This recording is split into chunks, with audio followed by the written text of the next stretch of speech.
अस्सलाम वालेकुम। आज के लेक्चर में जो टॉपिक हम डिस्कस करने वाले हैं that is small intestines. Firstly, we are going to discuss the introduction of small intestine. Small intestine has a length of 6 to 7 centimeter. इसकी लेंथ आपने याद रखनी है एमसीक्यूज के लिए। It has three parts, तीन parts है। Number 1 is duodenum, number 2 is duodenum and number 3 is ileum. अब हम स्मॉल इंटेस्टाइन को बेटर अंडरस्टैंड करने के लिए एक डायग्राम देख लेंगे तो आपको सब समझ आ जाएगी स्मॉल इंटेस्टाइन की। ये देखिए, इस डायग्राम से आपको स्मॉल इंटेस्टाइन की लोकेशन समझ आ रही है। ये स्टमक है। स्टमक के बाद ये जो रीजन है ना, ये रिप्रेजेंट कर रहा है हमारे पास स्मॉल इंटेस्टाइन को। सबसे पहले जो इसका पार्ट है दैट इज ड्यूडेनम। ये देखिए, स्टमक की कंटिन्यूएशन ये ड्यूडेनम, ठीक है। और फिर उसके बाद जो सेकंड पार्ट आ रहा है वो ड्यूडेनम है और जो थर्ड पार्ट आ रहा है दैट इज इलियम। पहले हम ड्यूडेनम को डिस्कस करने वाले हैं। Duodenum is the first and the shortest part and it is about 20 to 30 centimetre. Length इसकी 20 से 30 सेंटीमीटर है, फर्स्ट है और शॉर्टेस्ट है। एंडोक्राइन और एक्सोक्राइन बोथ ग्लैंड्स के तौर पे एक्ट करेगा। When food enters it, pancreatic and liver secretions are poured into it. जैसे ही फूड इसमें आता है तो पेनक्रियाज और लिवर अपनी secretions इसके अंदर एंटर करा देते हैं। Exocrine secretions include secretin and small amount of gastrin hormone. इसकी जो exocrine secretions हैं उसके अंदर secretin भी आ जाता है और gastrin hormone भी आ जाता है। Chyme is converted into chyle hair और chyme जो थी जो स्टमक में फॉर्म होती है, टंग से बोलस यानी ओरल कैविटी में हमारे पास बोलस होगा। काइम की फॉर्म में वो कन्वर्ट हो जाता है जब वो स्टमक में आता है चर्निंग एक्शन से, और उसके बाद काइल होती है स्मॉल इंटेस्टाइन में। Next we have duodenum and ileum. Duodenum second part है, ileum third part है। duodenum की लेंथ 2.5 मीटर है एंड जो 2/5 बनाता है स्मॉल इंटेस्टाइन का। However, ileum is 3.5 meter long and it makes 3/5 of the small intestine. Food is completely digested here. Food completely यहाँ पे digest हो जाता है। कहाँ पे? duodenum में और ileum में। लास्ट स्लाइड में हमने कहा कि ड्यूजेनम और इलियम के अंदर फूड की डाइजेशन कंप्लीट हो जाती है। फूड की डाइजेशन कौन कंप्लीट करवाता है? एंजाइम्स कंप्लीट करवाते हैं। Now we are going to discuss those enzymes that are responsible for the completion of digestion of food in duodenum and ileum. सबसे पहले है aminopeptidases. It converts polypeptides into dipeptides. Polypeptides हमें पता है protein के अंदर polypeptides present होते हैं, तो उनको डाइपेप्टाइड्स में चेंज कर देगा। Next is इरिप्सिन। इरिप्सिन जो पॉलीपेप्टाइड्स डाइपेप्टाइड्स में चेंज हुए हैं उनको चेंज कर देगा अमाइनो एसिड्स के अंदर। लाइपेज है, लिपिड्स से निकला हुआ है लाइपेज, तो लिपिड्स को डाइजेस्ट करवाएगा, फैट्स को डाइजेस्ट करवाता है into fatty acids and glycerol. Next is maltase. It converts maltose to glucose, नाम से पता चल रहा है।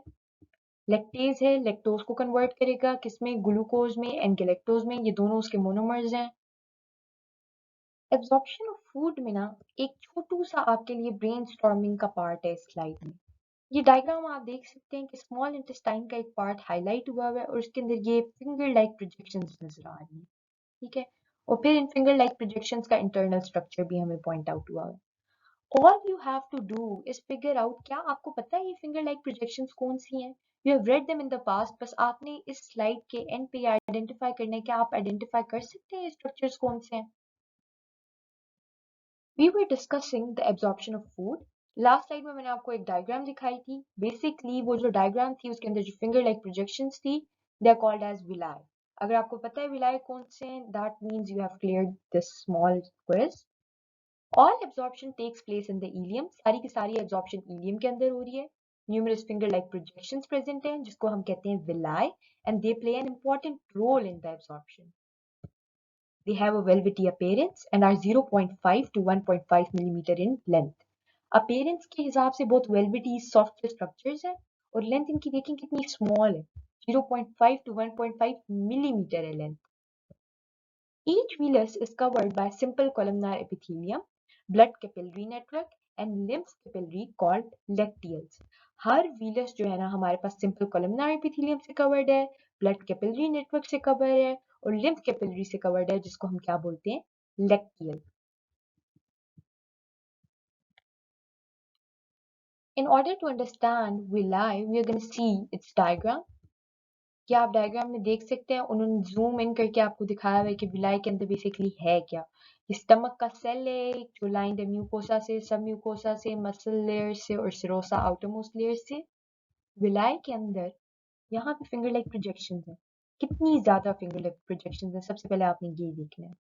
फिर हर विलाई को एक सेपरेट वेन और एक आर्टरी की ब्रांच जो है वो सप्लाई कर रही है। तो इसका मतलब है कि इनके अंदर जो वेस्कुलराइजेशन है वो बहुत ज्यादा है। पहले हमने एब्जॉर्प्शन ऑफ फूड डिस्कस किया एज अ होल कि विलाई रिस्पॉन्सिबल है।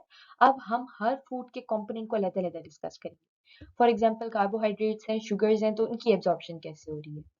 Sugars are absorbed by a combination of simple diffusion and active transport. Simple diffusion से और एक्टिव ट्रांसपोर्ट के कॉम्बिनेशन से। ये एमसीक्यू के लिए इंपॉर्टेंट है। They are transferred to the capillaries and are carried by hepatic portal system to liver, where non-glucose sugars are converted into glucose. Capillaries में transfer की जाती हैं और वहां से हेपेटिक पोर्टल सिस्टम उनको लिवर में लेके जाता है, जहां पे जो नॉन ग्लूकोज शुगर्स होंगी वो कन्वर्ट हो जाएंगी इनटू ग्लूकोज वंस। नेक्स्ट जो फूड कंपोनेंट जिसकी एब्जॉर्प्शन हम डिस्कस करने वाले हैं that is proteins. Let's discuss the absorption of proteins. Individual amino acids are absorbed in the epithelial cells and enter hepatic portal system which transports them to liver. जो individual amino acids है ना वो epithelial cells absorb कर लेते हैं villi के, वहां से वो हेपेटिक पोर्टल सिस्टम में चले जाते हैं जो उनको लिवर तक लेके जाएगा। The amino acids are either modified in liver, या तो वो modify हो जाते हैं liver के अंदर, और released in the bloodstream and distributed throughout the body, या फिर वो ब्लड स्ट्रीम के अंदर रिलीज हो जाते हैं और बॉडी में थ्रू आउट डिस्ट्रीब्यूट हो जाते हैं और इनकी यूटिलाइजेशन भी डिफरेंट होगी। एब्जॉर्प्शन ऑफ लिपिड्स हम डिस्कस करेंगे अब। लिपिड्स जो है लास्ट कंपोनेंट है फूड का, तो इसकी एब्जॉर्प्शन कैसे होगी। इसकी एब्जॉर्प्शन ऐसे होती है कि एपिथेलियल सेल्स उनको सिर्फ तब एब्जॉर्ब करते हैं when they break into their components. Lipids की होल फॉर्म में ये एब्जॉर्ब नहीं हो सकते एपिथेलियल सेल्स से। Once they enter the epithelial cells, they are recombined into fats and they form small globules which are called as chylomicrons. एक दफा epithelial cells में आ जाते हैं तो वो जो उनके components हैं वो recombine करके fats बना लेते हैं और small globules बनाते हैं बेसिकली, जिनको हम क्या बोलते हैं, chylomicrons बोलते हैं। अब ये chylomicrons epithelial cells में आ गए, अब इन्होंने बाहर निकलना है, तो ये कैसे निकलेंगे, एक्सोसाइटोसिस से बाहर निकलेंगे और lacteals के अंदर एंटर कर जाएंगे। They pass into the blood by thoracic lymph duct. Thoracic lymph duct की मदद से blood के अंदर pass करेंगे।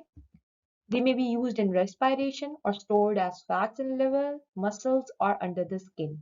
Respiration में utilize हो सकते हैं, fats के तौर पे store हो सकते हैं liver के अंदर, muscles के अंदर या skin के अंदर। It's time to discuss the practice question. The statement of the practice question is, which structure is responsible for increase in area of absorption of small intestine? Small intestine के area of absorption को increase करने में कौन सा structure involved है? Number 1, A option is lacteal, B option is villi, C option is microvilli and D option is both B and C, यानी villi and microvilli both. Practice question में उन्होंने आपसे पूछा था कि कौन सा स्ट्रक्चर रिस्पॉन्सिबल है सरफेस एरिया को इंक्रीज करने के लिए for the process of absorption. ये वो स्ट्रक्चर है जो रिस्पॉन्सिबल है सरफेस एरिया को इंक्रीज करने के लिए। एक तो ये फिंगर लाइक प्रोजेक्शन होगी विलाई, जिसके अंदर आपको कैपिलरी नेटवर्क नजर आ रहा है। अब अगर इसी के एपिथेलियल सेल को निकाल के देखा जाए ना, तो उसके अंदर भी स्मॉल स्ट्रक्चर जो है ना वो उसके बाहर से प्रोजेक्ट कर रहे हैं, विच आर द माइक्रोविला। तो ना सिर्फ विलाई बल्कि माइक्रोविलाई भी रिस्पॉन्सिबल है सरफेस एरिया को इंक्रीज करने में। तो करेक्ट ऑप्शन हमारे पास बनेगी D, that is villi and microvilli. Villi and microvilli serve to increase the surface area for absorption by forming infoldings.